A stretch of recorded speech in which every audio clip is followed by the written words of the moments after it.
Hey guys, today I'm going to talk about the original Shantae.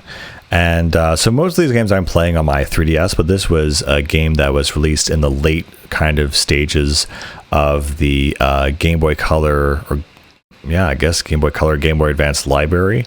And so it was kind of one of these, very well-made games, but because it was at the end of the console life cycle, it didn't really get much of attention until it started making a comeback on, with its sequels, and eventually became this, really big IP that was very much associated with Nintendo.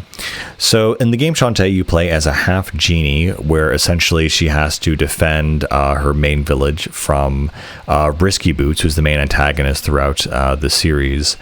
And so Risky Boots is a pirate, essentially, and raids the castle, or the town, rather. And so you basically have to go out on a quest to recover your powers and stop Risky Boots from assailing the town, basically. And throughout that adventure, you meet certain characters like Bolo, your adoptive father, Mimic, and of course, the classic zombie-themed map, along with Roddy Trops. There's something about this game that has a lot of soul, a lot of vibrance. There definitely is an anime kind of style to the Shantae games, especially later in the sequels. And so the characters have a lot of soul and energy, frankly. And so throughout the game, you basically have to go to a temple or a dungeon, find the power within that dungeon, and use it to defeat the final boss and get to the next area. So very much like Zelda, there's really nothing very too complicated about it.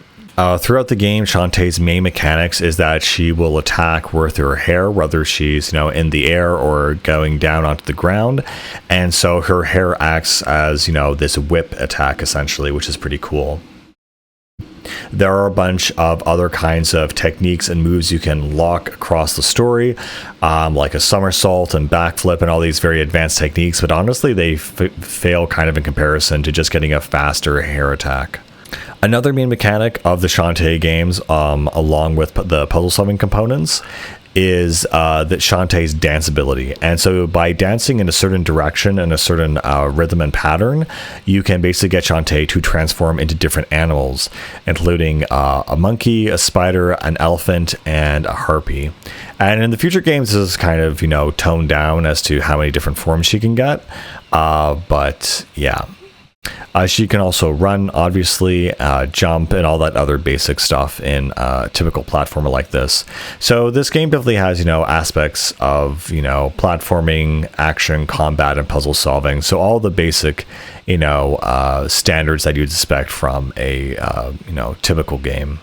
Aside from that, you also have your sub-weapons that Shantae can equip, and these are things like lightning powers and abilities, bombs, and other things that help her grow through the story, especially the rotating balls and spike balls that go around her are very useful, especially when going through enemy encampments and you just want to get from A to B without dealing with enemies. On that point, by the way, I found this game to be very, very difficult, especially just in the general overworld. Like, it's just very frustrating and hard to even just get around, and at night the enemies come out with higher attack power and higher consistency and appearances, and it's honestly really, really difficult. Like, when you just die in the overworld from wandering outside the first starting area, you think, oh boy, this game is like really intense. But really, that's just the worst of it. It's kind of, I don't know why it's made like that, but once you get past that part and get to your first dungeon, it's much more manageable. There also are secret dances that Shantae can unlock, that are kind of cheat dances that allow you extra health, new items, and other things like that. Shantae also has this one minigame that's a lot of fun that you can do in some of the towns, which is the dancing minigame. And so Shantae is able essentially to dance for, on top of a stage. And it's essentially just a rhythm minigame where you have to just match the inputs as they come across the screen. And people will throw money at you, in the tavern, and of course you use money and currency in this game in order to buy certain items, upgrades, maps, and that kind of stuff. Also in the towns, there are save houses to basically, save your game. There are different bathhouses to restore your health. And of course, there are item shops to buy items. Again, for a very simple, handheld game, I was really surprised by how well this game is made. But overall, it's a pretty great experience. It's not terribly long, which I think, is appropriate for a game of the scope of this type. But I really love the animations, the amount of soul that Shantae has, and all of her different dance moves. Again, just to have this evocation that she's like a living, breathing character. I've never seen this kind of, soulful sprite art before that really makes the character feel alive. It's really cool. Also, if you collect a bunch of things like squids throughout the world, you'll be able to learn certain teleportation dances, so you can go back, to the area that you were in before, and you don't have to just traverse the, frankly, abysmally difficult overworld. And also, the music in here is also pretty decent, especially for like this kind of 16-bit style, chiptune sound game. There's some pretty cool and fun jams in here. But anyway, that's pretty much the game Shantae.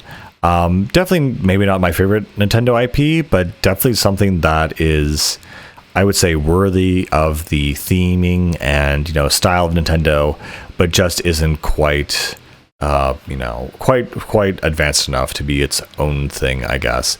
At least it wouldn't be until many years later until it got a bunch of DS ports and other things like that. Anyway, that's Shantae Guy, the beginning of a very beloved character. And with that, I'll see you later. Bye.